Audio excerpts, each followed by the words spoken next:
Hey, how's everyone doing today? TGIFT guys. Hey, we have a fantastic show for you today.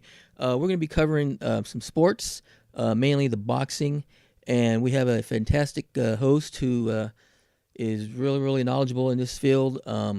She's been involved in a lot of stuff: television, indie writing, author, director. She was also involved in the that TV show back in the I think it was late '80s, early '90s. Please welcome to the show, Tuffy. How are we doing? Good. How are you doing, Joe? All right, doing well, doing well. Hey, can you tell the listeners and the fans how did you get in? How did you get into the involved in for your love of boxing? Well, boxing has kind of been in my life like forever. I grew up watching boxing with my dad. I saw the Muhammad Ali fights, and back then, if you remember, there was no such thing as social media, and there wasn't Right. pay per view. The boxing came on just the main networks, CBS, ABC, and NBC. So if you remember back then, even though we were really young. It was really exciting. Like, my dad would break out the Dr. Pepper and the Snickers bar and the popcorn. And I mean, we'd have a whole evening of just boxing. And I had a couple of cousins that were Golden Glove boxers as well. So I grew up around the sport, but in high school, they didn't have boxing for women where I was. Hmm. So I got into the sport of gymnastics. And so I did gymnastics for a long time, but that sport really taught me discipline and focus. And I had always been interested in sports that was more one-on-one, not team sports. Nothing's wrong with team sports, but for some reason, I didn't resonate with the whole team thing. It was more like one-on-one. And as a gymnast, even when you're on a team, once you're out there on the floor doing gym exercises, you're basically by yourself and you're focused only on you and the equipment, Right. and you're kind of competing against yourself. So that kind of gave me that discipline. Then, as my life was the gym forever. So at that point, when kickboxing and boxing was available for health, I started doing that, and I was really good at it. Since then, that's been many years ago, and I had a couple of a few surgeries on my shoulder, and I even had a neck fusion, so the boxing thing was out. But because of all the experience I've had with it and growing up around it, my cousin's boxing, I just seemed to be a real natural for it. So I got involved with an associate of mine who also was into boxing, and someone put me and him together, and they thought we would be a good match. So, oh, I'm sorry, because I thought I got another phone call, but I didn't. Okay. So we got together, and then we started making our moves in the Los Angeles area, and we started going to all the press conferences. And over time, we met boxers, and because we were an independent, one of the things that we did was a lot of the boxers and the promotions companies and people like that started wanting to do business with us kind of on the side because we were not charging as much money as a big corporation like HBO, ESPN, whatever. So Right. we had a lot of independent accounts. We worked with Granada Entertainment over in the UK. We did a whole lot of things, and we got really busy. And through that, I ended up meeting some of the greatest people, I think, on the face of the earth. And through a lot of these great boxers that I've met, they actually have taught me a lot of life lessons. So boxing is a sport that people need to understand is not completely about violence. Boxing has actually saved a lot of people's lives that were going down the wrong road. Um, Boxing provides you with a discipline and a skill that you may not have otherwise. Just a quick example, a lot of people don't know that Mia St. John, beautiful lady, wonderful boxer, that if it wasn't for boxing, she thinks she wouldn't be around today because she actually had a drug addiction and she was trying to get off of drugs. That came from another part of her life. Boxing gave her the focus that she needed, and especially the discipline, because she had to show up every day on time to spar, to work out, to do whatever she was going to do if she wanted to be a champion. So Right. boxing saved her life.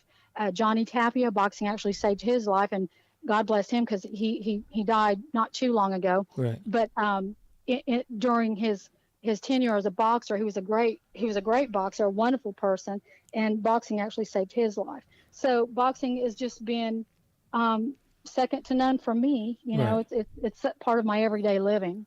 Yeah, and in regards to Johnny Tapia, I was watching HBO's thing on him, and after he retired, he went and opened up a gym, and like you said, boxing saved his life, and he went around in his area and talked to the kids who were getting into trouble and whatnot, and convinced them to join the gym into boxing, and I'm sure he returned the favor by helping, saving their lives as well.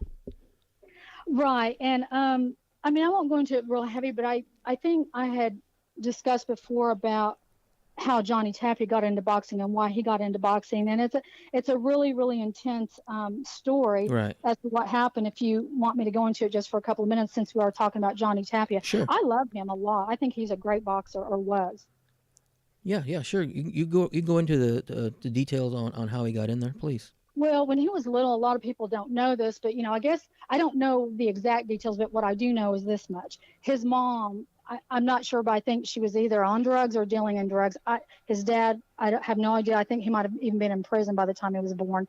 I'm not sure. But long story short is they lived with his grandparents, and he heard a bunch of ruckus going outside one night, and he's around 4 or 5 years old, and he goes outside to see what's going on, and he sees his mom dealing with four guys in a pickup truck, and I think it had to do with drugs.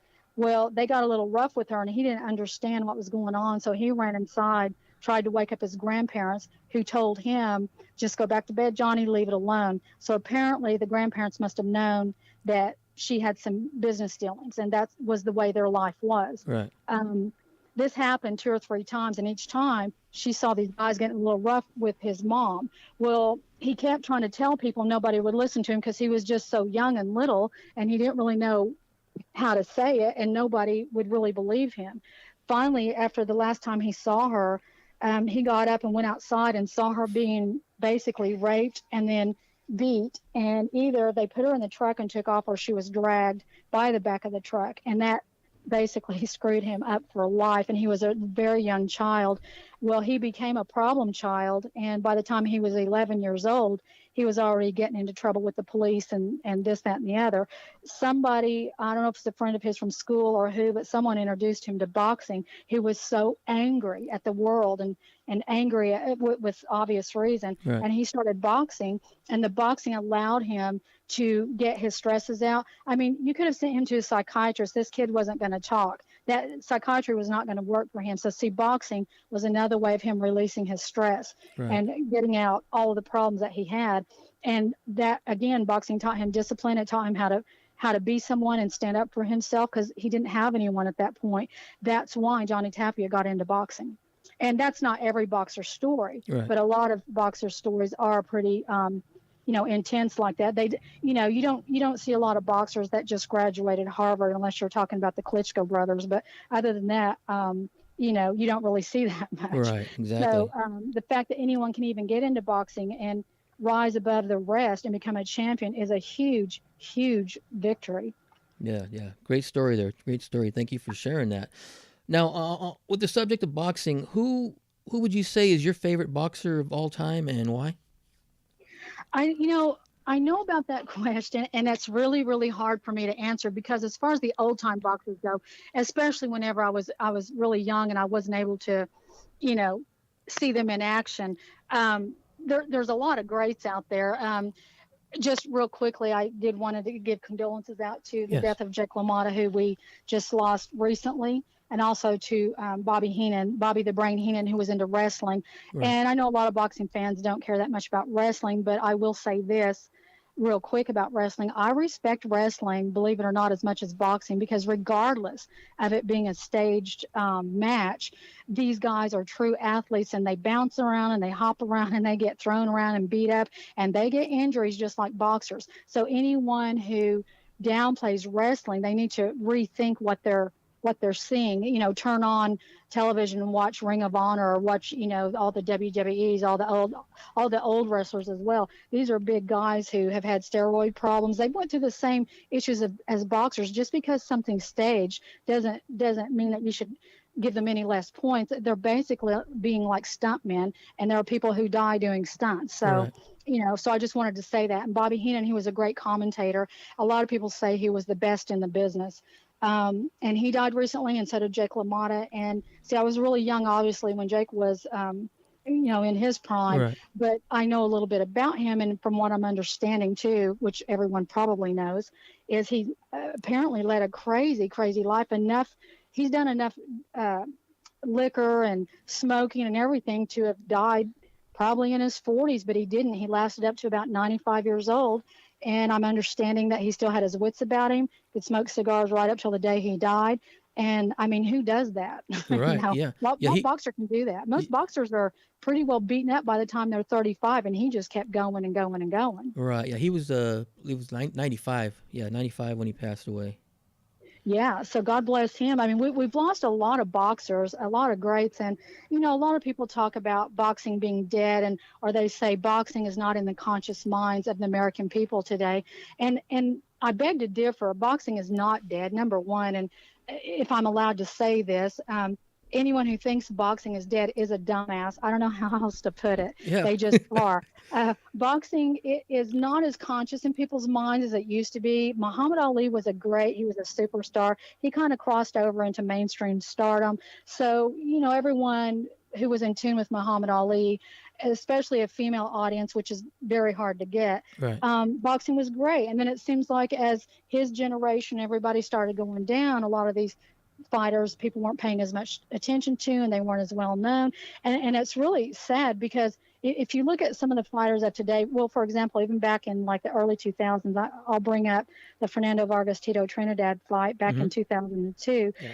Right now they're still young. Fernando Vargas he's hitting, like, I think he's 40 years old, or he's going to be 40. Well, that's young, but in the boxing world, that's pretty old to be in the ring. Right. And he still does really, really well. He has a training gym in Las Vegas. His sons box. He has a reality show with his wife called Las Vargas. Did you know that? I don't know if you knew that. No, the reality show, no, but I knew his sons are into boxing, and I guess his son won some tournament recently. I think it was in Texas.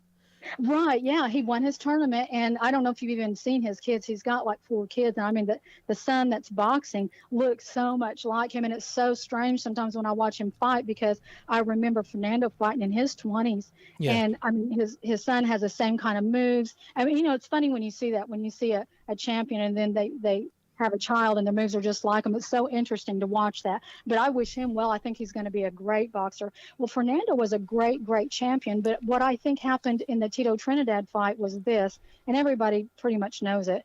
Number one, they put Fernando in there a little bit too early. I mean, he was really, really young, and not that he couldn't fight Tito, but I just think that he should have had a few more fights before they stuck him in the ring with Tito. But he was such a big star, everybody was pushing him to fight a huge champion, so he did. Right.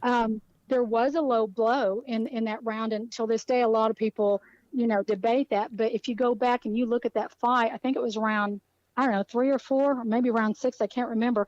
But Tito hit him, and it was a low blow. It was, and it's hard to see, but if you really watch it, it was true. And once he had that low blow, the rest of the rounds were really hard for him. The other thing a lot of people may not know is Fernando had been knocked down in sparring and that type of thing, but he had never been knocked down professionally in the ring before. Right. When he did get knocked down, did you see that fight? I seen it, but I can't recall it because it's been it's been a while.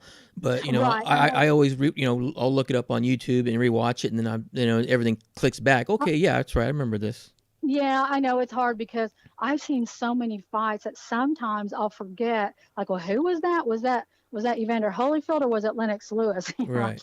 I can't always remember because I've just seen so many. I've been to so many fights. It's kind of hard to recollect sometimes, but this fight I recall really well. Fernando had got knocked down and kind of slid a little bit on the ring, and he was shaking his head a little. Well, after that fight, I had asked him, and it's funny, but it's not, because you're a fighter, you got to do what you got to do. Right. But I asked Fernando, I said, when you got knocked down, and I know that was a shock because I personally had seen Fernando numerous times. I used to go up to Big Bear all the time, so I was constantly seeing him spar and work out. So I really knew Fernando's moves and how he worked and that type of thing in the ring. And I said, what were you thinking? Because I thought, oh man, he's going to be shocked. He's probably thinking, oh no, the fight's over. I said, what were you thinking when he knocked you down? And he goes, I was shaking my head thinking, damn, get your ass up, you got to fight. I was like, that was a common sense question, but a lot of times people are not, you're just thinking on that level, they must be totally devastated. And the truth is, boxers are thinking in the moment, in the now. It doesn't matter in that time what kind of money you're making. It doesn't matter Some boxers, they'll tell you they don't even hear the fans screaming in the ring because their focus is on their opponent. Right. Fernando told me one time, he said, well, I asked him, I said, have you ever been scared of any of your opponents? And he's like, no, I've not been scared. He says, but if you can imagine, once that bell rings and you're out there, he says, there's another person in the other corner. And he goes, they are nothing other than a fighting machine. And it's a fighting machine that's coming at you at high speeds with a lot of power. And you can either be the victim or you can fight back. And I thought about that. And I've definitely, sparred like for health and that type of thing. Right. And I've had a lot of bumps and bruises in my own self being a gymnast. That's why I have such great respect for any athlete, actually, but especially an athlete where you have to have a lot of stamina, a lot of balance, and a lot of air. You have to have a lot of lung power, and you have to have that in gymnastics as well as boxing. So it's really is a tough sport. It's a brutal sport, but think of this. This is what I was thinking of the other day. People like Fernando Tito Trinidad, Bernard Hopkins, Oscar De La Hoya, they're all, past their prime in the boxing ring, but they're all still involved in boxing, but they're still young men. They're all 40. I think Bernard Hopkins is 52. But one day, these men are going to be in their 70s and 80s and even 90s. And for us, when they are reaching those stages, they're going to be equivalent to like the Jake LaMottas and the Muhammad Alis and that type of thing. And the thing that is kind of sad for me, but but it is what it is. When you're talking to the real boxing fan, people that really care about boxers, Right. they will still run up to these guys and say, hey, I remember when you fought that fight in 2002 and round 6 you did this and did that. These boxers still get really, really excited about that because their fans remembered what they did. And it got to the point back in, I guess, the Muhammad Ali days where some boxers, they were so used to all of the accolades, they got to where they'd walk around the street and nobody would even approach them anymore because they were used to them living there, used to them being in the neighborhood. They were very approachable, Right. and they're not so much approachable today. But that's why it feels sad to me because the one thing you don't see, I think, is a lot of people and a lot of fans gathering around anymore to kind of give accolades to these boxers. And I wish we had events and that type of thing where we could just celebrate somebody's boxing career because nobody understands, I don't think, unless you've been there or you've seen it, how much they go through just to learn how to fight, just to go the 12 rounds, just to fight the biggest and the best that there is, just to provide everybody else for a show. I mean, Right. it's their life and it's their career and it's their sport. But, people remember big stars like back in the old glamorous Hollywood days, like Marilyn Monroe and Robert Mitchum and all that stuff. I feel like the boxer should still be as idolized and glamorized as that time era. So I wish there was a way to kind of bring back boxing to make it a little bit more exciting, to kind of put back in the people's minds, especially grabbing a female audience. That's the hardest audience to grab. And a lot of females are into a few of the female boxers and the MMA stuff, but you still have a hard time capturing the female audience. The male audience is a given, but I just hope that everybody remembers people like Fernando Vargas and Tito Trinidad and Oscar De La Hoya. Of course, no one's ever going to forget Mike Tyson. Who could? But, Right. Lennox Lewis, Evander Holyfield, David Tua, Pernell Whitaker. I mean, there's just so many greats out there. And, Barrera, Marc Antonio Barrera, and Right. Eric Morales, and like we discussed recently, Prince Prince Nassim. Nassim Hamed, yeah, he was crazy too. Yep. But yeah, these are great people, and I'll never forget them, and I will always love them, even 40 years from now. I'll remember who they were and what fights they did. I love all that stuff. Yeah. Yeah. And like you were saying, with boxing, it's not dead. I mean, all you got to do is look at the purses some of these guys are making as compared to what, UFC fighters getting. Well, that's true. Now, that's the other thing I really wanted to talk about because so many people talked so much crap about the Mayweather-McGregor fight. And Right. there's a few things that I'd like to put in perspective Sure. as far as the business end of it goes, because what happens is when people are in the ring fighting UFC or boxing, when you're at home, you're watching television or you're there, you're as a fan, you're just seeing what you see. You may not really understand the business of it or how it works behind the scenes. But the Mayweather-McGregor fight goes as follows. First of all, I'm going to say this about McGregor.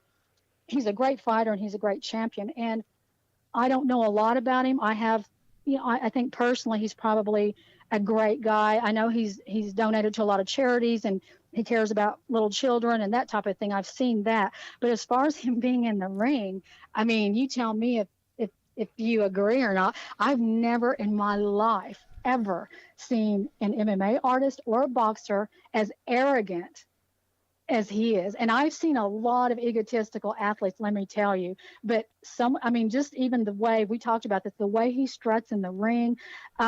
If anyone's watched a lot of his interviews, he will say, look, I envision winning all of my fights, and that's how I win. When I envision it, it's true. And all athletes have that.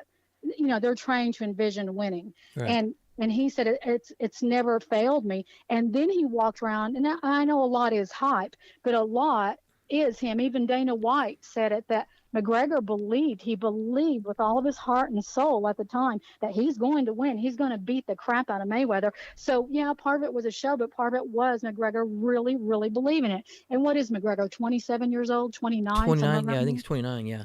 Yeah. And all the time while he's walking around saying all this stuff, I'm thinking, well, it's great. He's creating great hype, but he's full of himself and he's full of crap because he didn't have a chance against Mayweather. Well, this became a huge, huge issue with the boxing fans and the MMA fans. And a lot of serious people in the boxing world thought that this was an extreme joke of a fight, that it was a farce. But the truth is that it was. Well, I mean, it was in the sense that an MMA artist is completely different than boxing. You might Right. as well have put a football player and a baseball player together, to play each other's sport. It's ridiculous. But as far as business goes, Dana White even said it to put on a fight like that and to sell out or sell as much as they did, you can't just put any boxer and any UFC or MMA artist together. They have to be of a certain kind. The timing has to be right, everything. A lot of people don't understand that Mayweather, he was the one who wanted to start the whole fight, and it took a couple of years to actually get the contracts in place. One of the reasons that they did this fight was to give more exposure, a broader audience for MMA, and also to kind of bring boxing back, the excitement of these two great champions. Now, it's kind of a mockery of the Ali and Naki fight back in the day. It was Right. a little bit different, but back in the day, I think the rules were, I think Ali was not allowed to be kicked, but actually, I don't know if people know this story or not, but an associate of mine, not me, but an associate of mine had interviewed Ali after that fight, and Ali had told him that his shins were kicked so bad and they were bleeding so bad that after that, he never fully recovered for his entire career, because back then he got kicked. Now I think it was a draw, so they both walked away winners. Right. But that was a really, really exciting time back then. So when this fight came about with Mayweather McGregor, I kind of thought, well, why is anyone going to go see it? It's kind of like they already did that. But because of the status of Mayweather and his boxing record and his history, and his whole family being involved in boxing, Mayweather's a superstar. McGregor also kept walking around claiming that he was a superstar and this is why that fight was happening. Well, it's not true. MMA is huge, and I love MMA and I respect it, but their venues are a lot smaller than boxing. Even if you think boxing has went downhill, boxing is still 10 times bigger than MMA. MMA is still fairly new. It's been over here for a while in North America, but it's still kind of new over here compared to boxing. So Right. their venues are smaller. So when someone wins, they do get 1 million to 3 million a fight, where boxers are getting 10 million up to 20 million a fight or more. So this was the biggest payday for McGregor ever. And even Tito Ortiz said it. He thought it was crazy, that it was a ridiculous fight, that McGregor had no chance. But Tito says, shoot, if I was offered that fight, I'd take it in a second. Who's not going to take that kind of fight and walk away with that kind of money? Right. I think, what was it that McGregor made? Was it, I I heard forgot. I heard it's like anywhere from 70 to 90 million, could it be up to 95 million based on the pay-per-view sales. Right, I was going to say based on itself, because I know that for the fight, Mayweather got 100 million, McGregor got a lot less, but then they had the pay-per-view sales. So at the end of the day, McGregor was going to walk away with over 100 million Right. because of the pay-per-view sales. So see, I mean, in that sense, he could walk away with that and retire and do whatever he wants. But he is a fighter, and he's gonna, he's back into the game in the UFC and stuff. And even after that fight, he he admitted, he said, boxing is a whole different game. And I couldn't believe he said this, though. He said boxing seems like a really clean sport in regards to negotiating contracts and that type of thing compared to MMA. And I was thinking, really? Because boxing can be very political and kind of dirty sometimes, kind of shady. Yeah. So MMA, I guess, is even worse. But McGregor did learn a great lesson. And if you watch the fight, I mean, I've been doing fight predictions for a long time, and my record is almost 100%. The last fight, which we'll talk about later, that it wasn't 100%, was on the Canelo fight with Triple G, and I actually predicted it pretty much properly along the lines with the judges. But what I didn't predict, which nobody else predicted either, was that fight was going to be a draw. So that was crazy. But back to the Mayweather-McGregor fight. The reason I knew McGregor was not going to be able to beat Mayweather basically is because of the lung power. I mean, anyone who's watched McGregor's fight, he knocks people out within like 3 to 4 minutes, and then they're out cold. And he is a tough guy, but he needs short spurts of air to do that. With boxing, you've got to go at full 12 rounds, and McGregor didn't even have enough time to train his lungs to go 12 rounds. Right. And I've seen McGregor, but I've seen, like, for example, was it Bernard? I think it was Bernard. Yeah, it was Bernard Hopkins. Back in his day, I was shooting him at one of his sparring press conferences, and he had, I don't know who his sparring partner was, but they went 12 rounds, and that sparring partner was like just dead. And you know what they did? I couldn't believe it. They called him out of the ring, and they put a brand new fresh sparring partner in and continued with Bernard. And I watched Bernard spar about 15 rounds straight out. Oh, wow. I know who does that. I think when boxing first started in the very, very beginning, didn't they go like 15 rounds? Yeah, it was 15 rounds until the Ray Mancini Dooku Kim fight. When they went 15, and I believe it was like round 14 or 15. That's when Mancini knocked him out, and later Dooku Kim died. And then after that, the boxing commissions got together, and then that's when they made it to 12 10 round fights. It is too much. I mean, I don't care how great of an athlete you are. 15 rounds, that is a lot, because even 12 rounds is a lot. And I've said it before, any normal person who just works out at the gym, just like the average person, go to a boxing gym and hit the speed bag for 45 seconds to a minute with your arms up in the air like that. Yeah. Oh, yeah. Just even for 45 seconds to a minute. If you've never done that before, you're out of breath within 45 seconds. So one thing I've always wondered is, by the time a boxer gets into boxing and they become a champion and they're able to do 12 rounds easily, honestly, their lungs must have expanded 10 times over. And they've got to have so much power to have all of that stamina to go 12 rounds. And I have noticed that the boxers that have been around for a long time, even if they're losing, like the last fight that Canelo did with Miguel Cotto, when Miguel lost, he still hung in there that full 12 rounds. Like you rarely see a champion really get knocked down before 12 rounds, even if they're getting the crap beat out of them, because they have learned how to kind of, I guess, gauge their breath. I can't imagine going 12 rounds, but I get breathless just sitting ringside watching it. Oh yeah, I make a joke with my friends. Back in high school, I could run the 110.2, and now I can't walk around the block without having a heart attack. Well, the thing was, that was the other thing. When I was a gymnast person, the thing is when you're out on the floor, it's the same thing, kind of like MMA. You're using short spurts of air to do a flip, or short spurts of air to do the bars or the balance beam, and that's it. And you're running a little bit, but not that much. When you're doing the floor exercises, that's a little bit more air. You have to be really flexible. But so it's real close to boxing as far as being really flexible and having the rhythm to kind of move around. But to have the stamina, because I think I was like in 5th grade or something, and then I decided I would take track. Right. I ran the track, and man, I couldn't. I was like, oh my God, I'm gonna die right now. I was a really, really good gymnast, and that's the other confusion that I think athletes make, because I did it on a non-professional level. When you're an athlete and you're good at one thing, you just kind of think you're good at everything. Like as a gymnast, seriously, man, I was great at balance and rhythm and stamina and moving around. So I thought well, gosh, I'm a gymnast, so I can, I can snow ski. So, because I've got balance and Right. everything. So I go snow skiing, and yeah, I could snow ski, but I ended up breaking my arm. So then after that, I thought, well, I can ride motorcycles. So I went to ride motorcycles and mini bikes, and I broke my other arm. And after that, I thought, you know what? I better just stick to gymnastics.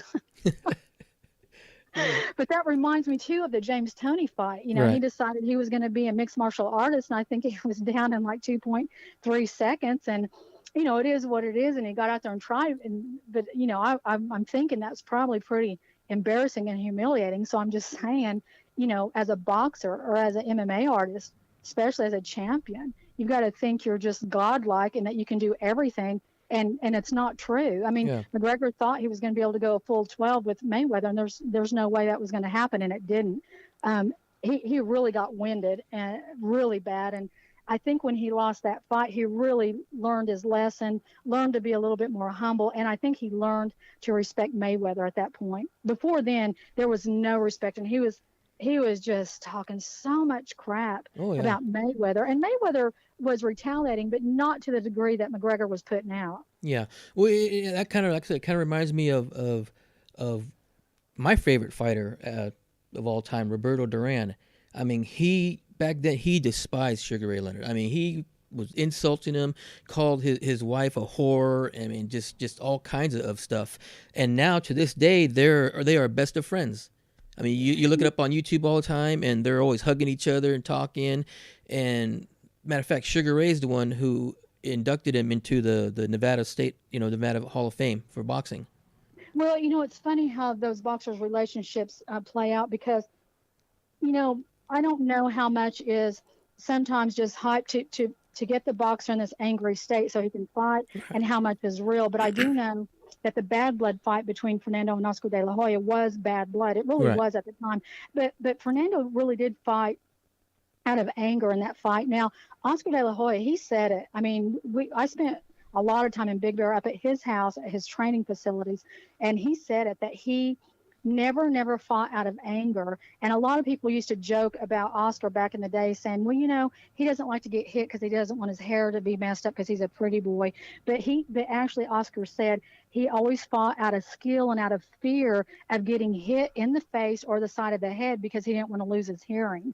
But he fought out of skill, and in fact, he fought a lot of fighters that were really quite a bit bigger than him. But he fought with skill and being smart, and kind of like Mayweather. Around round 7, I used to watch Oscar get a second wind, Right. and a lot of boxers do that, and then a lot really never recoup after round 6 or round 7. Their air just kind of goes down.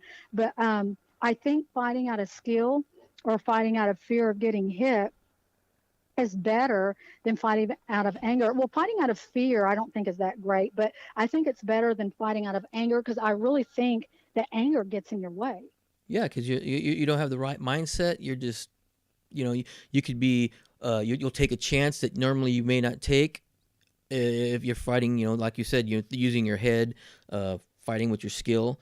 And when you're angry like that, you're going to throw a left hook that you normally wouldn't throw, and then you're going to get cracked with a right cross. Right. And then also, another thing too that a lot of people get confused about is sometimes when boxers can move a little better than other boxers. And if you notice, some boxers are kind of bouncing on their feet and dancing around the ring, and Right. other boxers are a little bit more still. But from my perspective, from what I've seen and what I've experienced just in training, sparring just for health, is you have to kind of be on your feet and move around and kind of go with the rhythm, because from your torso up, you can't move as quick as you can on your feet. So if someone's coming at you with an uppercut, or they're going to get you from the side, from your torso up, you can't move out. You can't move quick enough, Right. but you can kind of see it coming if you're ready to move and bounce on your feet and kind of move in rhythm with the other boxer. I think that's how a lot of boxers dictate fights as well. Yeah. Mayweather's really good at that. He was really good at just kind of bouncing around, and if you really watch him, he was always looking at his opponent so that he could kind of guess to see which kind of punch was coming at him at that time and how to move with it in order to Yeah. not get hit. Yeah. I think the term in the boxing, they call it rolling with the punch. Yeah, yeah, So so rolling. so he doesn't take the full brunt of it. Right, exactly. And because otherwise, to be honest, as many boxers that have been hit in the head, I don't see how they've survived all the years that they have. Yeah, I mean, some of them are. Uh, I think we had this in our earlier conversation. Bobby Chacon, featherweight champion. I believe he was a welterweight champion as well. He lived here in the town where I'm from. He moved up here and he had a couple championship fights up here. But with him, with the boxing, he got really bad. And I seen this. It was like a little documentary, and I guess someone found him in L.A. underneath a bridge, homeless, and he was Was kind of. he the one too? Also, because I think my associate was talking about this. Was he the one? I believe it was Bobby Chacon, where before he was homeless, or maybe while he was homeless, he was actually working or something at a theater, and he was picking up trash, Yeah, for a buck. he's picking up cans, and the person that found him got him involved, I guess, with a local church, and Bobby was working with kids with boxing. But you know what? Is that freaking sad or what? Yeah, And who do you blame? I think you blame the train or the people who are in charge of the boxers when they don't know. That happened to Mike Tyson, where he was really young, and Don King just owned Mike Tyson for years. So Mike didn't always know how to spend his money right, and I don't know how many times he's went broke and then reinvented himself. But I don't know if a lot of people know this or not, and I'm not sure if things have changed at this point or not. But Don King owned the image and the rights to the name Mike Tyson, so it got to the point where Mike couldn't even make any deals with his own name without getting approval from Don King. right, right. But why? Because Don King was a smart businessman. And that was the problem, I think, sometimes when a lot of these boxers, they're great champions and their whole focus is just boxing, and they're not thinking about the business of it, and nobody's really teaching them that while you're making all this money, that you need to learn how to invest and save, because you're not going to be there forever. I mean, Mayweather said in the post press conference that one of the things he was most proud of and grateful for is that when he made his money, that he talked to a lot of CEOs and people that were extremely wealthy and asked them how to invest. Now, and he said he was proud of that, and that's what's going to make him move forward in life.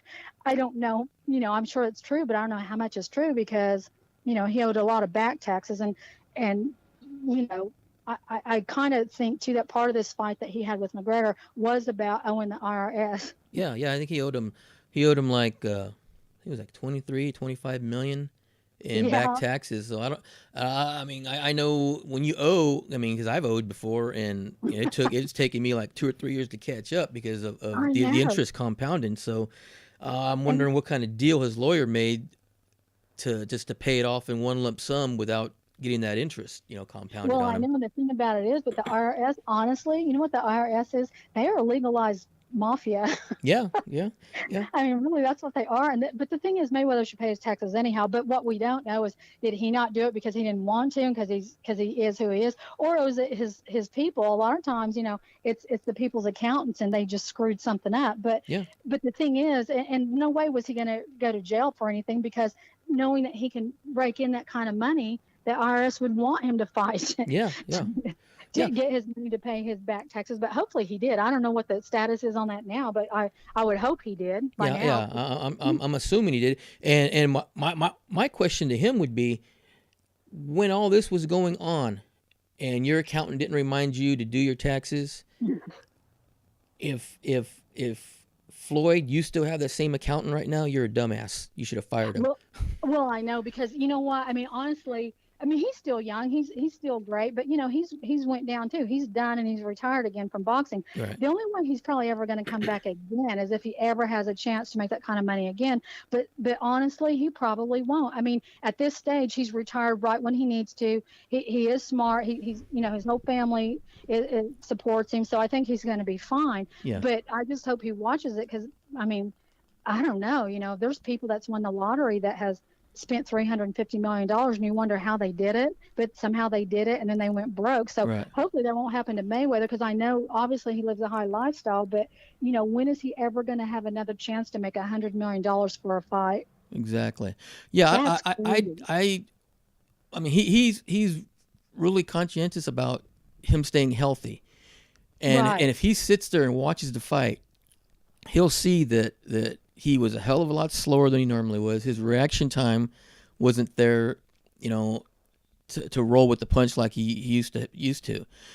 So I for that reason, I don't think he'll ever get back in the ring, even if it was, for 300 million. Well, I don't. Yeah, I kind of agree because I think he's too smart to do something like that. Just hopefully he'll just, watch his money. But I remember during the press tour with him and McGregor, it was kind of weird because you started wondering, is Mayweather putting on an act or is he for real? Because McGregor had all these strong things to say, and then you talk to Mayweather and he would be like, well, I am 40 and I can't really box the way I used to. I'm not the same boxer I was 10 years ago. Hell, I'm not even the same boxer I was 2 years ago. So we'll see what happens in the ring. And you started thinking, Mayweather, what's wrong with you? Are you backing out? What's going on? Yeah. And till this day I don't know if he, being older, and he felt that he could be truthful with everybody and just say that, or if it was something, it was like a publicity thing to kind of just put that mindset in McGregor so that McGregor would think he's going to have it easy. I mean, seriously, till this day, I don't know what that was about. But if you ever watch some of Floyd's his press conferences, he almost was talking like if he didn't have confidence. Yeah, Did you notice that or yeah, no? during the, I think it was HBO's that 24/7 segment that they do. He Hmm. during some of his, he's doing that. Well, I'm this, I'm that, da da da da, and like you were saying, it could have been just to try to throw McGregor off, or he was setting up the excuse that if he did get knocked out, well, it was because I was 40, not because I was 35. Well, the thing is, whenever I was watching all of this, okay, now I knew, I was like, no, there's no way that McGregor's going to beat Mayweather. There's no way Mayweather will knock him out. He's going to have to, because McGregor, he's a type that he was not going to go out by himself. Like he was going to have to be knocked out or carried out because his ambition is so strong. He was not going to lose. Right. So there was going to be no choice but to be knocked out, seriously. And of course, it was stopped by the referee. And then McGregor says, well, it was stopped early. But the truth is, a lot of people thought that too. But the truth is that when it was stopped, the rules are, if they don't raise their hands to defend themselves within a certain amount of time Right. when the round begins, the referee has to stop it. That's the rule. So the referee stopped it because McGregor did not. If you saw him, his arms were just hanging there like if he had no air. Well, later he said he's done that before where he has no air and is a little dizzy. And if the referee had given him a little bit more time, he might have, gotten his air back. But the referee gave him the time that he was allotted, and he didn't raise his hands to defend himself, so he stopped the fight. Right. Yeah, and honestly, I think, like I said, I think it was a good stoppage because, I mean, before all that was going on, he was getting hit with a lot of straight right hand, straight right hand, straight right hand, and not defending himself. Right, and the thing is too is I recalled that I had predicted that he would go down between round 8 and 10 and probably around 9. And if you remember at the end of round 9, he was just standing there. I mean, it was to the point where you could have seemed like you could have pushed his chest with your finger and he would have fell over. Yeah. But right when he was tiring out, the bell rang. So I was thinking, well, why doesn't Mayweather just hit him right now and knock him out? But as soon as I thought that, the bell rang. So they each got to go to their sides. But then when round 10 came, it was like within the first minute he was out. I mean, the referee stopped it because he wasn't defending himself. So, but that's the thing. If the referee hadn't stopped it, Mayweather was going to have to knock him out because McGregor was not going to go out on his own. He wasn't, he was either going to have to be knocked out or carried out on a stretcher. Right. Yeah, and at the way that was going at the time, I think if Floyd would have caught him with a good left and right, he went down. Yeah, I agree. And the one thing I wanted to say too, and I mean, it's not really funny. It was irritating at the time, but you kind of understand it after the fact. Before the fight, all the fans, the boxing fans and MMA fans, were just talking crap about each other. Actually, the MMA fans, honestly, were talking more crap, but I understand why. They have a smaller venue. They were kind of this was a bigger chance for the MMA to broaden their whole sport as Right. compared to boxing. So the fans were right behind their champion. And I understand that. But man, they were talking crap. They were as bad as McGregor. They were talking about, I was shopping one day and a friend of mine who was an MMA person came up to me and he started telling me about how McGregor was going to kick Mayweather's ass. So I just said, in a very nice, calm voice, how it's not going to happen because I understand the technical side of boxing. I understand the techniques of it all, but he just kept on. And the more I kept saying, look, he doesn't have a chance against Mayweather, and I'm not being facetious, I'm just telling you what the truth is, he got really mad at me, and he wouldn't talk to me for about 3 weeks. Well, when I predicted the fight and then it came true, do you know till this day, he hasn't texted me or messaged me on Facebook, and he won't talk to me now. I'm like, well, he's still pissed, but what are you Yeah. going to do? Yeah, You know, I exactly. don't know what to tell you. I was just telling the truth. I wasn't being rude. I was telling the truth of what Right. was going to happen. You know, and I feel that you get any good quality boxer like Floyd, Canelo, Cotto, and you put them up against an MMA fighter in the boxing ring, the boxer is going to mop the floor with them, just for the simple fact that the way MMA fighters are trained, they're trained to stand wider, so they really have no really good balance, because when the way they're trained is they're trained to throw then kick, throw then kick, Well, and I they're never noticed that really balanced that way. when I was watching McGregor, and he kind of almost sold me that he was going to be a real challenge with Mayweather because of the way he was talking. But I did watch how he stands, and when he goes to kicking, and it's so weird. Even some experts said it's always hard to kind of predict McGregor's moves, that he had kind of a weird stance, like when you would think he was going to do one certain kind of kick, he'd end up doing something else. Right. And that's part of what made him a champion. So I don't understand the techniques of all that, but I did witness it, like in his fights, in his Right. MMA fights. And there were times that I thought, God, he looks like wobbly or awkward, and he wasn't. It was like he would look that way, but then he would do a kick at from a wide stance, and he'd kick the crap out of him, and they'd go down. And that's when I realized, my God, this guy's really, really tough. But I will tell you this: it was like the night of the fight, I decided I would go on and take a look at some of Mayweather's or McGregor's training, and it was one of the last trainings that he had where he was hitting the heavy bag. And it was about, I mean, I could pull that promo up now on YouTube and send it out there, but I was watching it, and even though I knew Mayweather would win, I really thought it was going to be a challenge, though. But honestly, when I saw McGregor hitting that heavy bag, and my first thought was, now I've seen a lot of boxing, my first thought was, is that all he's got? I mean, when I finally saw him just hitting the heavy bag, I was like, oh my God, there's no way. Like, my prediction went from knowing Mayweather was going to win to not only is Mayweather going to win, but McGregor's not even going to be a challenge for Mayweather. And he was, to a point. I mean, Mayweather thought, he even said it, he thought he was going to maybe be able to take McGregor down around 7. He just said he kept sticking to the game plan. You know, Yeah. his dad, Floyd Sr., is a friend of mine, and I've seen Floyd Sr. in action, and he has taught his son the art of defense.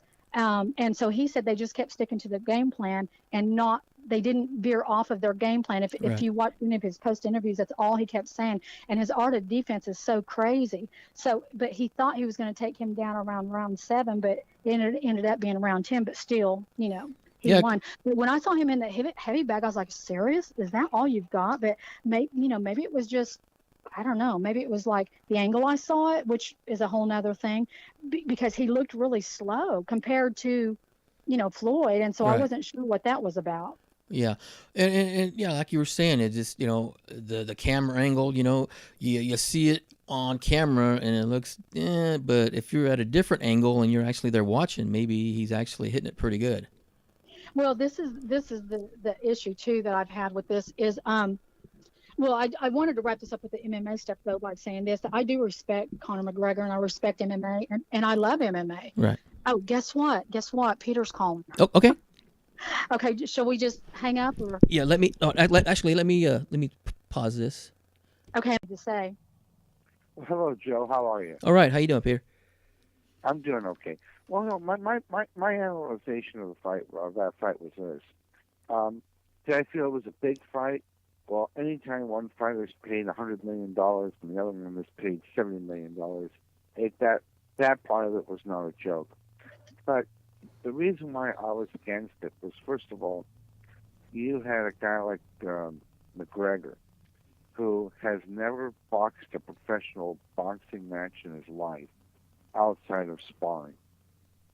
All of a sudden, going up against a former champion who was undefeated. it was apples and oranges. There was no way McGregor was going to win that fight because he's not a boxer. Right. Just like if Mayweather were to get into the octagon, there'd be no way he could beat McGregor. Exactly. And there was, of course, there was no way Mayweather was going to do that. Mayweather came out of retirement because, hey, he said, I can make 100 million and have no problem beating McGregor, and he didn't. All he had to do was look at the sparring session, and the one thing he should have been working on the most was conditioning. And he wasn't even conditioned to go 5 rounds, let alone 12. Right. Well, that's what we were talking about. Is like he didn't have enough time to train to go 12 rounds. It was ridiculous. Well, and as far as the MMA people are concerned, see, the reason why this fight did okay with the numbers is because there's a number of MMA people that despise boxing, because when UFC was initially banned from Las Vegas because they felt it was too violent, too rough, and the potential of too many injuries can happen, it was boxing that didn't want mixed martial arts to come back. They were afraid that the people who bought boxing pay-per-views would abandon boxing to go buy MMA pay-per-views. And that's kind of ridiculous because, you see, it's apples and oranges. The people that are in MMA are not into boxing. The people that are into boxing are not into MMA. There's very, very precious little crossover buys between the two camps. But still, boxing prevented MMA from coming back for a long time. So the MMA fans were very resentful towards boxing, so when this fight became together, they were convinced that McGregor was going to just beat the living tar out of Mayweather. Forget all this nonsense that they're saying about how they knew McGregor was going to lose, but they were supporting the champion. They were proud. They almost went the distance. That's malarkey. Well, They were also, convinced. They were convinced. Also, Peter, I wanted to say real quick. Remember when back in the day when we were doing all the boxing and MMA came around, we were like, oh, we better pay attention to this. Well, I did go to a couple of events outside in some of the casinos out there, like in, I don't know, Bakersfield or wherever. This was when it was like a no holds barred situation, and I was watching them fight in the octagon ring. And do you know, one fighter got another one down on the ground, and he had his bare foot stomping on that fighter's head to the side, and I could see that fighter, and I thought to myself, this dude's neck is going to be broken. And they carried him out on a stretcher. He had a neck injury and he survived, but that was part of the why the boxing commission didn't sanction them at the time, because it was a no holds barred coming over from the UK. I guess when they first entered, there was just no rules, and so they had a really hard time trying to get sanctioned by the boxing commission. That's correct. And but this what you hear about MMA fans saying they knew, and the MMA people saying how they knew that McGregor was going to lose, but they were happy that he almost went the distance, and that and that they were just supporting their fighter and they were proud of him. Well, that's malarkey. The fact is they were very, very, very 100% convinced that McGregor was going to clean Mayweather's clock. And it was, like I said, it was all bent out of the bitterness they had. There was just no way. But it is the same too, right, Peter? Like in the octagon ring, Mayweather would have lost it in the octagon ring. But let's say that happened. The boxing fans, you know, they're pretty loyal to boxing. They would already have known Mayweather doesn't have a chance, and we would have had to admit to that. You know, Yeah. the MMA fans were very, very passionate. Most of the boxing fans did not order that fight. It was mostly MMA people. Yeah. And what do I see for the future is McGregor will go back being very happy, drinking his Irish whiskey, doing a few more MMA fights, and retiring. He's got $70 million in this belt. That's pretty darn good. Well, you and, know, Mayweather will remain undefeated. Mayweather will probably never fight again unless somebody comes up with an opponent that he knows he could beat very easily, and that he can earn another $100 million.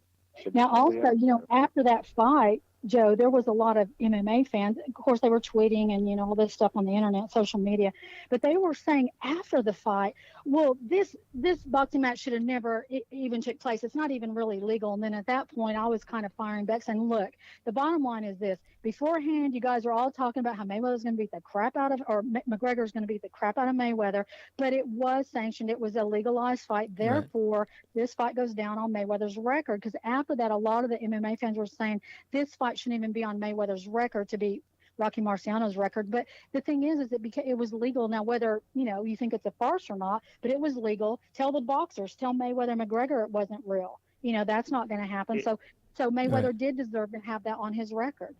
50 and 0, right? Right. Morally, the fight never should have happened. But the thing is that legally, it was sanctioned by the Nevada State Athletic Commission and given its blessing by the governor of Nevada. It was a legal boxing match, and no matter what people may think of it, including me, it was a legal match. Mayweather won. He's entitled to 50 and 0. I pulled an Right. article up the other day and I didn't finish reading it. I wish I had, but it was an article saying that the British Boxing Commission would have never sanctioned the fight ever.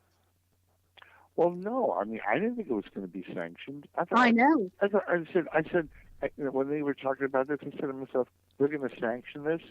I know, but remember we were talking. The legal precedence of this is pretty bad. That means any joker can step out of the street and challenge a champion, and if they can get enough money and support behind it, that person all of a sudden becomes a challenger. But Joe, wasn't I talking to you, or was it Peter, where someone said, well, if you have the money, you just pay the commission, you pay your fees, and then you can be a licensed boxer. Yeah, that's what you and me were talking about. That, yeah. I mean, that's crazy. That's very true. So you had to get licensed and able to be able to box, but still, you're right. Like, I remember when you and I were talking, Peter, and you said, there's no way that fight's going to happen. I said, I'm telling you it's going to happen only because Dana White came on social media and he said, well, they got one contract negotiated. And I'm like, dude, this fight is happening. But it was crazy at the time because, a lot of boxing fans, I think they were thinking there's no way it's going to happen. And everyone else was like, no, there is. But I knew it was going to happen because of the business end of it, because Dana White's a business person. He's all about making money.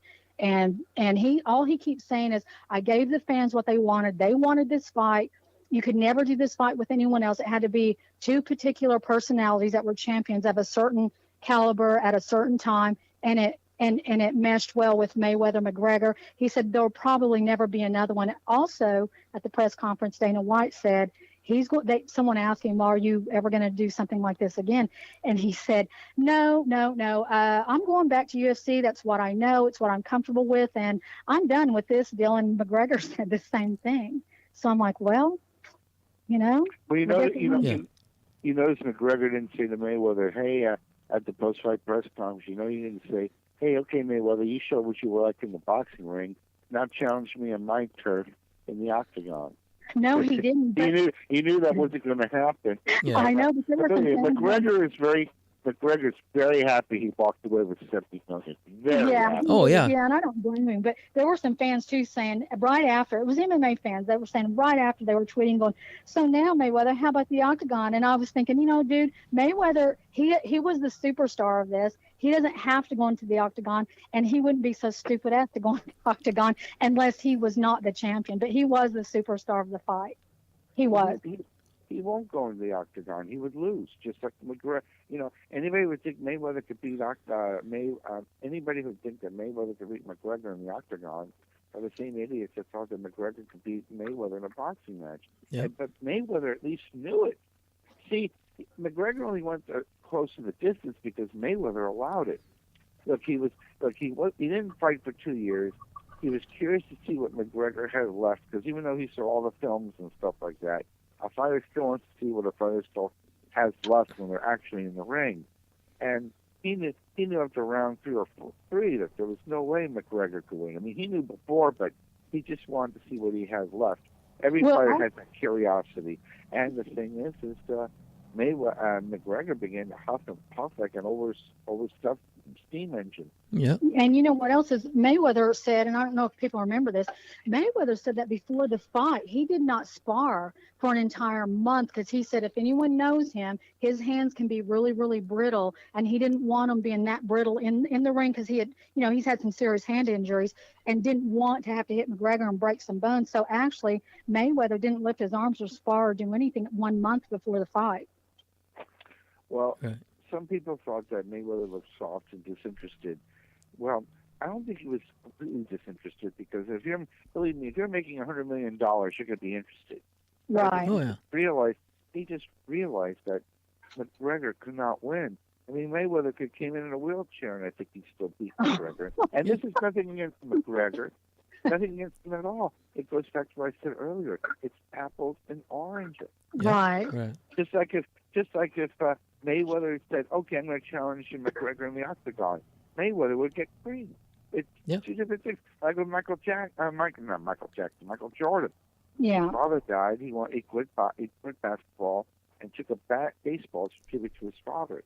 And as great of a basketball player he was a terrible baseball player. Yeah, well, Yeah. you know what? It's the same analogy as if y'all remember Magic Johnson. He was out of basketball and he got his own talk show, like the Johnny Carson show or the Late Night with Seth Meyers. And I don't know if you guys even remember that show. It was on for like the very minimal because he was the most boring host. And he was like a textbook interviewer, right, Peter? It was like, so what do you do? Well, I'm a movie star. And what kind of movies have you been in? And everyone loved Magic Johnson, but they were like, you know what? You're a horrible host. And the show, there were no ratings and the show went off the air. Yeah. It was like, you're a boxer, you're not a host, so stick to what you know. What show was this again? Well, he had gotten his own talk show. Like everyone gets their own talk show. It was like it was But set who up was like a this Johnny again? Carson. Huh? Who was this that got his own talk show? Magic Oh, it Johnson. was Magic Johnson. Oh yeah. And it didn't work. It was like, Chevy Chase did a terrible job too. He couldn't interview his way out of a paper. oh, okay. Yeah. Yeah, you see, and you would think, that's what I'm saying, like, Joe, like when you're an athlete, like I even thought, oh, well, if I'm a gymnast, I can do this. Well, I guess that's what happens. And you think, what, Chevy Chase is a great comedian thinking he could be a talk show host, and then he flubs up. It's Yeah. like, it's weird when you're so great at one thing and you turn around and think you can do something else, just like we had discussed briefly the James Toney thing when Right. he decided he was going to be an MMA artist. And it's like, really, dude? Like, I don't think so. Exactly. Yeah, absolutely. I'll tell you one thing. As a so-so fight that Mayweather McGregor was, I thought the Triple G fight was a different kettle of fish. Yeah, I think that honestly, when I look back on that, I really do believe that Triple G dictated the fight pretty much. But I also wanted to say real quick that I kind of wish people wouldn't like put Bird down so much, because there were some reporters and some other people that had given scores similar to hers. Not that broad, it wasn't that broad, but we really don't know till this day what she did or didn't see, or why she did or didn't judge the fight in the way that she did. That was a little bit odd. Most people, I would say, saw 7 to 8 out of 12 go for Canelo, but nobody saw 10 out of 12 go for Canelo, and nobody thought that fight would be a draw. I mean, a lot of people got upset, but actually, I think, Joe, you knew I was tweeting or whatever. I was Right. laughing my ass off because it stunned me and it stumped me. And I thought to myself, these judges, they just stunned and stumped the world of boxing. They stumped the fans, they stumped all the executives in the boxing world, and they stumped the boxers themselves. Nobody thought that would be a draw. Yeah. There's no way I thought it was a draw. You thought it was a draw? No. I said there's no way I thought it was a draw. Yeah, nobody did. And How did you score the fight? I had 7 rounds for Canelo.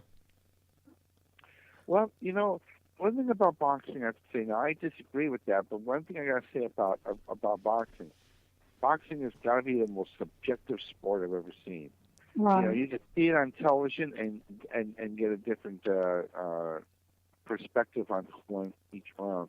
You just sit in a particular part of the ring and depend upon where you're sitting and what you're looking at and what you're judging and what you feel could be the winner of a round. Right. Personally speaking, I'm not too surprised that the fight ended up to be a draw or there'd be a widespread of different opinions, because they both sparred with each other. They both knew each other's styles. And I think the biggest winner of this fight is Oscar De La Hoya, because I guarantee there'll be a rematch of Cinco de Mayo. Right. Yeah, right. Yeah, for sure. But it was an exciting fight. But afterwards, a lot of people were saying on social media, Peter, they were saying, "Well, this is why boxing went downhill." And I'm thinking, no, it's not. I mean, people could get mad about this fight, but the truth is, this is boxing. Every now and then, you get some crazy bouts like this where somebody judges way out of left field. But that is part of boxing. It's just if you watch it long enough as a fan and you start kind of guessing their moves, you realize at some point, oh, they judged it this way. Oh, okay, here we go again. It's just something you kind of have to accept about the sport. That this is part of, it's kind of the shady side of boxing, but it's what happens. Not always, Well, but it does happen. I humbly partially disagree. I think that sometimes there have been so many bad decisions, bad scoring in boxing. I think that's what does turn some people off from boxing for a while. I remember watching Leonard versus Marvin Hagler, and one of the judges had Leonard ahead by a mile, and anyone who was watching that fight could tell that it was a very, very close fight. Yeah. I thought the fight with Triple G and Canelo was a lot closer than you had it, Joe. With all due respect, Okay. Everyone has the right to their opinion. I think what it boiled down to is, oddly enough, I think they knew each other's styles so well. I think that's one of the reasons why, in my opinion, it was close.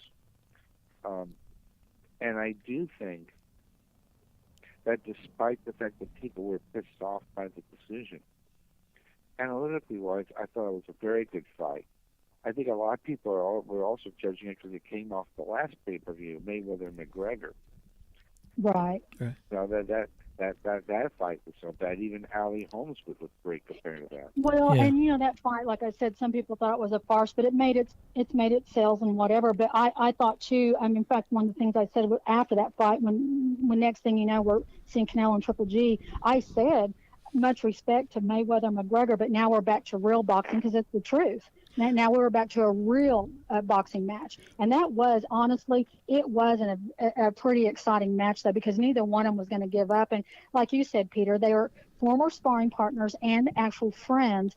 And I did see, and I think Joe, we talked about this. I can't remember that. What was kind of weird was the first few rounds, I kind of saw Canelo seemed like he was running away from Triple G, almost like if he was running away from a big brother. And when I first saw that, I thought to myself, is he having a hard time, dropping the fact that they're friends? Because I've never seen him run away. He's so strong in his stance. I've never seen him back up. The only other thing I can think of as far as a rematch goes is the fact that maybe Canelo will have to not lift as many weights and lose a little bit of muscle weight in order to pick up the speed, because Triple G was the busiest fighter, and he was lighter on his feet. And I know Canelo had gained weight for other fights previously, so maybe he's going to lose some muscle weight and kind of work on his stamina and his flexibility. He didn't seem to be real flexible in that fight, but still, like I had, you and I had talked about, Peter, in the rematch, I'm probably more than likely still going to go for Canelo, though,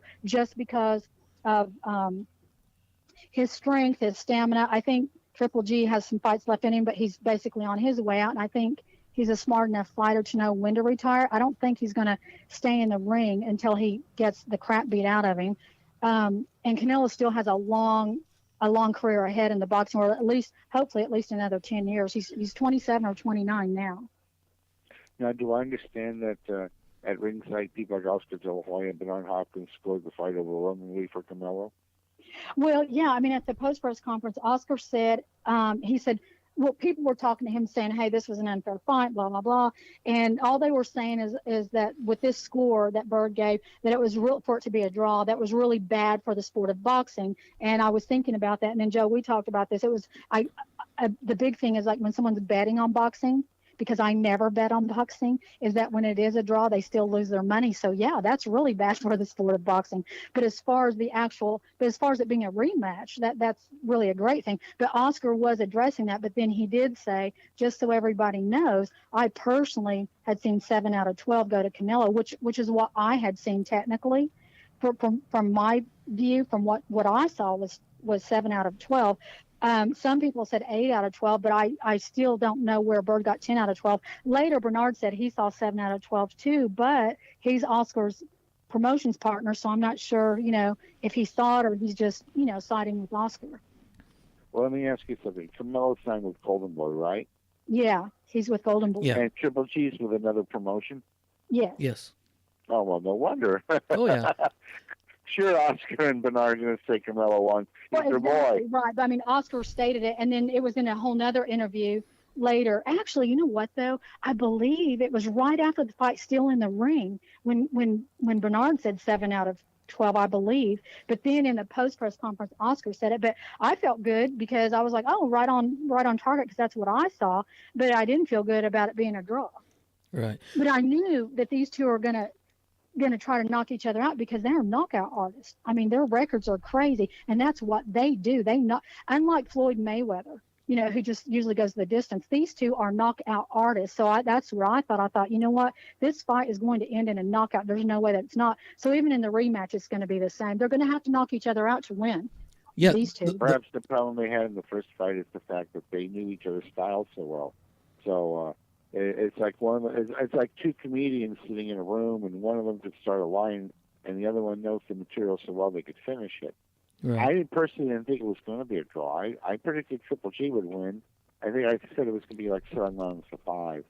So the thing is that I think this decision just shows that no matter what, like I said earlier, no matter where you're sitting, you're allowed to get a perspective viewpoint. Well, And it's going to be interesting to see what the rematch is going to do. Like I said, Golden Boy Promotions was the biggest winner of this because they now have a formula where they have their 2 biggest fights on Cinco de Mayo and Mexican Independence Day. Right. Right. And I think a lot of people are going to be geared up to watch the rematch on Cinco de Mayo. But Yeah, they better put a strong undercard because it's amazing because when you consider 10, 15 years ago how many prominent pay-per-view promotions there was. Now Top Rank is out of the pay-per-view promotion business because they have nobody left that could fill up that could do well on pay-per-view. Pacquiao completely has lost his appeal after the fights with Mayweather and Marquez. Yeah, it's time for him to just be a senator. and also, he doesn't have time to be a full-time fighter. I mean, Right. No. I did an interview with him 6 years ago, which a lot of his people didn't like because all of a sudden in the middle of the interview, I noticed he had this glazed look. I said, Manny, what's wrong? I'm so sick of this shit. I don't want to do this no more. I just want to be a senator in the Philippines. And Freddie Roach admitted that to the Los Angeles Times, that that's how Manny felt. And I think that was the beginning of Manny's career, the beginning of the end of Manny's career, because as much as I think Freddie Roach is one of the great boxing trainers of all time, I thought perhaps and Freddie's a straight shooter. He's not going to mince words. But let's just say that I thought it was a bit of a wrong thing to admit publicly that your fighter's disinterested, because if I was the trainer of the other fighter, and I found out my fighter's opponent doesn't have interest in boxing no more, holy mackerel! I'd be working him in the gym to the point of go after this guy. Right. And Well, I know. I do feel that may have played a part in why Marquez knocked out Pacquiao cold, because Pacquiao was in there. You could tell he wasn't interested in what he was doing. Marquez, I have no doubt in my mind, knew what Pacquiao had said in public. He did my interview and the LA Times thing, and I think he went for the kill. And I'll tell you right now, that was one of the few times from the TV I was shaken, because when Pacquiao was even getting up after 4 minutes, I said to myself, "Holy shit, is he dead?" And you know what? When a fighter gets knocked out that cold, it's hard to come back for some guy. He just didn't go down for the count. He was in slumberland. Yeah, it's like Yeah, it's like when Duran. Yeah, it's like when Duran got knocked out by Hearns. Oh yeah. Same type of thing. Oh yeah. Not even hitting his face in the car on the ground brought him back to life. Yeah. I mean, when Hearns hit him, he was knocked out going down, but not even the They said that when Cassius Clay got hit by Henry Clay in their first fight, he was actually unconscious when the punch landed. But when he landed, that woke him up. Oh, wow. Wow. Wow, I did not know that. That's crazy. Joe, you have to basically cut us off whenever it's time, because we Oh. could honestly, Peter and I can talk about boxing for like a Yeah. year straight. No, I just And, I want to see. Go on. I'm sorry. Oh no, I was just going to ask you. In regards to that Canelo Triple G fight, in my opinion, the way judging was scored, the way they did it back in the '70s, there's no way Canelo would have won, because back then you either had to beat the living shit out of the champ or knock him out to win. You're talking about the 50s, 60s, and 70s as well. And Yeah. You're absolutely correct. And Yeah, I mean, even though technically, if you win enough points, you can win the fight. The only time I ever remember that happening was when Leon Spinks beat Ali. Yeah. Well, Ali looked so bad. Well, the thing the Canelo fight, though, was this. A lot of people saw Triple G just being the busier fighter, and a lot of people were talking about, was Triple G, but when the CompuBox numbers came out, it actually showed that Canelo landed a lot more power punches. Triple G landed a lot more jabs, and someone said that even sometimes the judges, they have their own ways of judging, and that some judges actually will judge for the boxer that has the more power punches, and it kind of looks like Bird might have done that. And Canelo landed more power punches, but overall, at the end of the day, Triple G was a busier fighter. But when it came down to the percentages with the jabs, the power punches, what landed and what didn't land, the percentages was 32% for Triple G, which they said all of his previous fights were 46% and above. So see, he's already losing strength, and Canelo was at 38%. So right now, I just think that Triple G and Canelo, they know what they can do to each other in the ring now, and I think Canelo will be a lot less nervous. I do think he was more nervous than Triple G. It kind of looked that way to me, but I think in the rematch, it's going to be worth seeing, this particular rematch. And I probably still am going to go for Canelo, because Triple G is still great, but I think he's on his way out. Right. I'll tell you, Tuffy brought up a very interesting point about boxing fans. You see, and about fans in general of their favorite fighter or sport or whatever. A lot of times they'll say something before a fight and say something after a fight. I talked to a lot of Filipino fight fans before Manny Pacquiao fought Oscar de la Hoya. And, now they say, oh, we knew Manny was going to win. And right. There was no chance of beating him. No. Let me tell you something. I talked to a lot of Filipino fight fans. It was like a man about town, just walking through the town, casually asking. Many of them were not going to order the fight because they were so convinced that Oscar was so bigger and Manny was so much smaller that there'd be no way Manny could win and that Oscar de la Hoya was going to clean him. Now, I was one of the few boxing reporters that predicted that Manny would knock the hell out of Oscar to the point where Oscar wouldn't win 10 minutes of any round. If you look at Oscar's last few fights, for the Manny fight, he was in sharp decline. Yeah. His training was bad, and I'm going to tell you something not too many people know. He came up to Natural Bernstein, his new trainer, and Oscar goes, "I want you to train me like you train Marquez." And Nacho said, "You're crazy. You two are different fighters. Hey, I'm the boss. You do what I tell you to do." So there was that. Oscar was starving to make weight. He looked bad in his last few fights. And who was the guy that I forgot the name. I'm sorry. I'm a little bit tired from my dialysis. What was the name of the fighter that he fought in Carson before the Pacquiao fight? He won, but he was a light punching guy. But what was his name? You recall, Joe? I can't recall offhand who that was. I recall before the Pacquiao fight, because that was astounding, that fight. He was great. He was great friend. It was before the Pacquiao fight. Oscar de la Hoya fought at in that big arena that they built for the Olympics in the Carson area. And anyway, the thing is that the guy he fought was a guy that has a reputation for doing light punches. In fact, he was great friends with Floyd Mayweather Sr.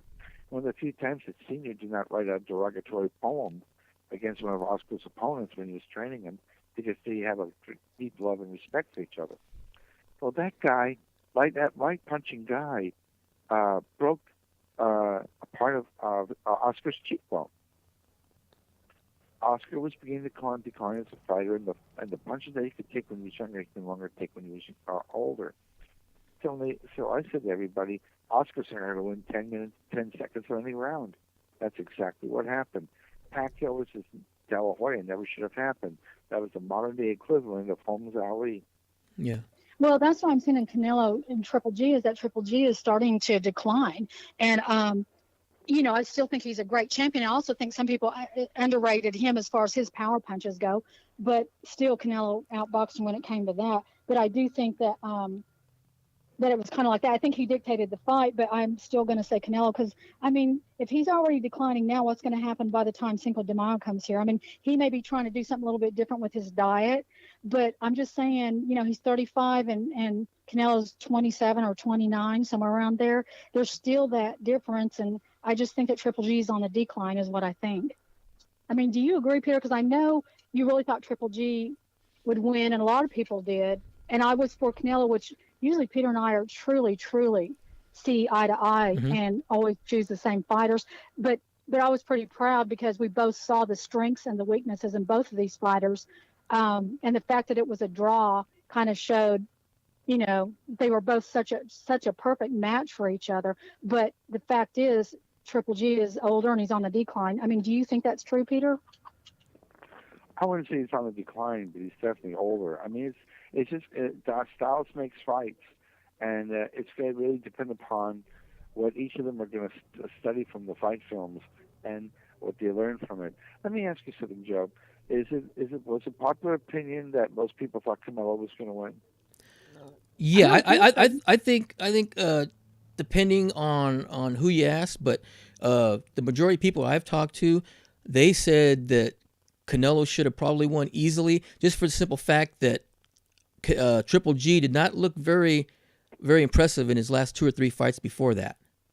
Right, because he had been, that was the whole point. But as far as the betting goes, I was looking that up, and they were saying that the bets were leaning slightly towards Triple G, just a little bit more than Canelo. So as far as the betting goes, I think people were, just betting on Triple G. But I think on the rematch, I have a feeling that the bets might go more towards Canelo after this bout. And again, like we were discussing earlier, a lot of times, and it sounds like it's an excuse, but it's not.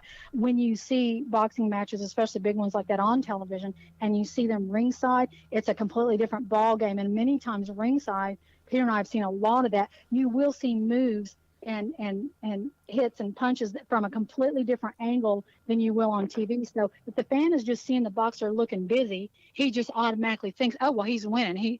He's getting in more punches, but that's not always the truth. It depends on how many he's landing and the CompuBox tells pretty much, the truth of it all. that is states the facts. It can't lie to you. The CompuBox can't. The judges is another situation. I don't know really what happened with Bird. Well, I don't completely disagree with it.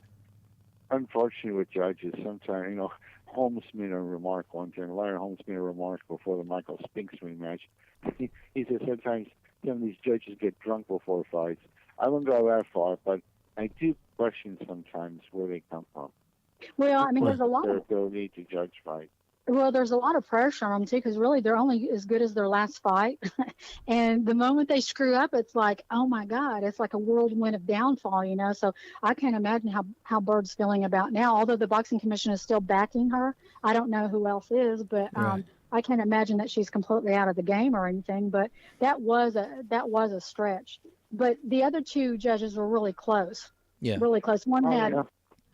Maybe One she won't be involved in too much championship boxing in the future. Who knows? Well, could be too. I have no idea. Yeah. Well, Peter, I was looking at a lot of that stuff, and just even be a judge, it can be really political, and you really don't even make that much money, and you only work about 30 days a year. So, is it worth it? It's worth it for the power that you might gain, but you're not really making a ton of money, and you really are only as good as your last match. So hopefully, But he's had a really good long-standing record. So I don't know though, because it looks like that might be the last time I doubt she's going to be judging the rematch. Right. Well, I got a. How did? Go ahead, Peter. I was going to say, how many did they take a poll of professional journalists or professional boxers in their opinion on who they thought was going to win? Well, as far as that goes, a lot of people did think it was Canelo, but as far as the betting game goes, it was leaning more towards Triple G. But by the end of it all, but again, when you're a fan of a certain boxer, you just see what you think you saw, and that's why sometimes when you're analyzing boxing, like I am or Peter is, even if you wish personally one boxer would win, you have to really, really, really be neutral and look at their technical skills because it's emotional. You get too much into one boxer and you just see him winning. I mean, it's just like the MMA fans who just thought, well, McGregor is going to win and that's all there is to it. And you see what you want to see. You have to really set that aside and look at their technical skills and see what they're doing in the ring, whether you like it or not. Right. I'm gonna have to wrap this up here in a few minutes, but I wanted to, Peter, I want to ask you one question regarding the Beatles. Sure. Apparently, when the Beatles played in Yankee Stadium, one of the bands that opened for them is they're my cousins. They're called Cannibal and the Headhunters. Yes, I love Cannibal and the Headhunters. Yeah, they're my two cousins, Bobby and Joey Harmonio, are the ones who started that group. In fact, didn't forgive me if I'm wrong, but I think one of them is still alive, and he did a show at the Cape. The thing of it is the two brothers who actually started it, they're the ones who are my cousins. Bobby, I don't know if he's still doing it or not, but the person they got for the lead singer, I think his name was Frankie Garcia. He passed away, and his relatives are the one going around touring right now, and using the name. Oh, okay. Well, no, I remember Cannibal and the Headhunters. I think they're from East LA. Yeah, they're from East LA, and my cousin Bobby, he still lives there, but Joey passed away several years ago. But that's a proud musical heritage to be proud of. Yeah, the one story I wanted to tell you about that is before they cut that record, they came up to visit my dad in Yuba City, California. And they were partying it up, telling my dad how they were getting ready, to make it big with this one song. And they partied so much that they basically had to pick peaches in the fields with my dad for about a week to earn enough money for a bus ticket to get back to LA so they could cut that record. I know, isn't that crazy? That's rock and roll for you. Now, is there a certain story around that time that you can remember about the Beatles and them playing in Yankee Stadium and then my cousins opening for them? You mean about the Beatles with Cannibal and the Headhunters? Is that what you're asking me about? Yeah. Is there like a story that you can remember about around there? Well, I do remember that when a group like Cannibal and the Headhunters opened up the Beatles were always respectful to the opening acts. They would come and visit them in the dressing rooms.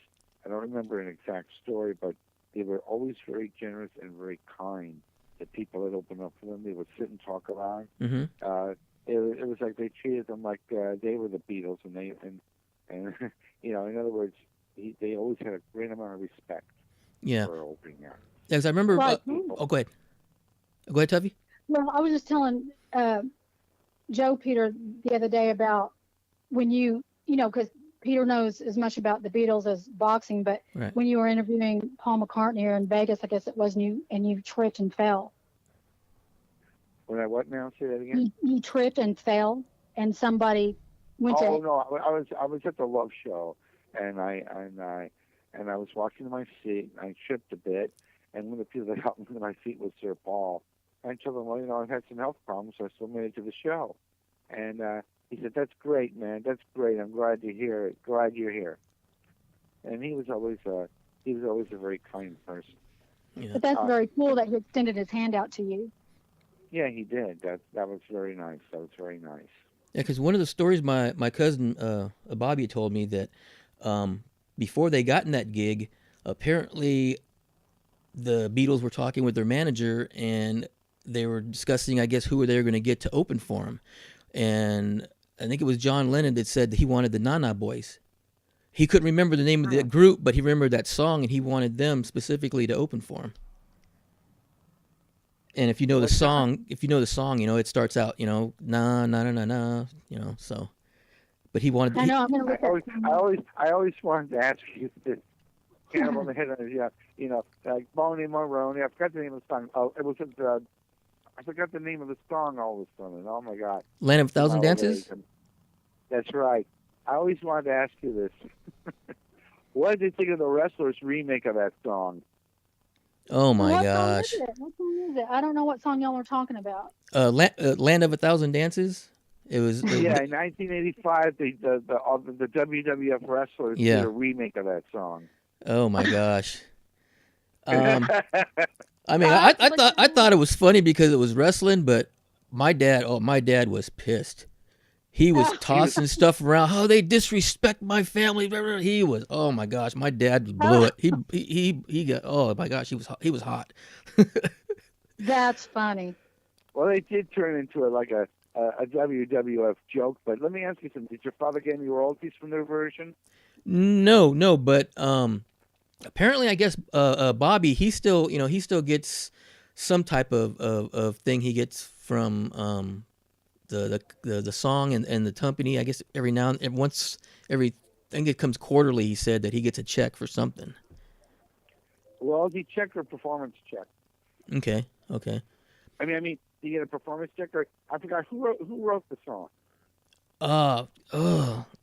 I know Wilson Pickett.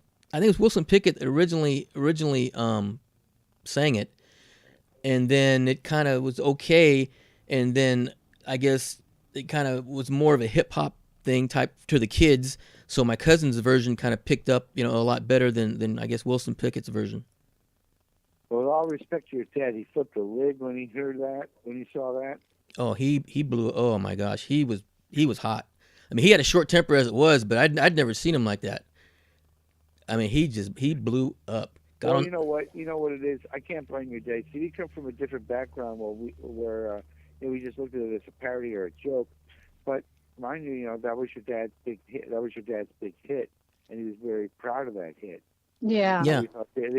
He probably thought they were dissing the record when I don't think they deliberately meant to diss your father. I think they were just thinking, well, we could turn this into a WWF risque type of BS. Right. And, yeah, because I remember my dad talking about it, when we were younger, and I thought, Dad, yeah, right, you're full of crap. You ain't related to these guys. And then we took a trip to Yuba City to visit my aunt, and apparently their mother was there, and she was in a wheelchair at the time and everything. And my dad was talking to her in Spanish and said, "This is my son who doesn't believe me." And so she pulled out all these old little flyers that from them, back in the when they were doing local gigs in L.A. and everything, and she pointed, these are your cousins, this is Bobby, this is Joey, and then she would tell my dad in Spanish, and then my dad would tell me what she was telling me, and then I was just like, wow, I'm related to someone famous, and my dad was right. Oh, that's cool. Well, your dad could have one consolence about the WWF version of that song. It didn't make the top 40. Yeah. Yeah, but I guess I said that. I just remember that. And I guess it got exposed, though, to a whole new audience. Yeah, that's true. All right, well, hey, guys, I want to thank you. Thank you both for being on. And Peter, I definitely want to set something up with you later, and then we can do a whole entire show about the Beatles, and then you can enlighten the audience with your stories and expertise on them. Well, Joe, anytime you want us on, just give us a call and we'll arrange something. I'd be honored to have you on your show. We might talk about boxing, wrestling, rock and roll. Sure, definitely. And anything but politics and religion. and crimes of passion. Yeah. Okay, definitely. That definitely sounds good. Yeah, we can definitely do all that for sure. All right, guys. Hey, I'm going to go ahead and wrap this up, but hey, I want to stay on the line. I'm going to wrap this up here. I want to thank you guys for listening. You're listening to the podcast by Mata, and we'll see you next time.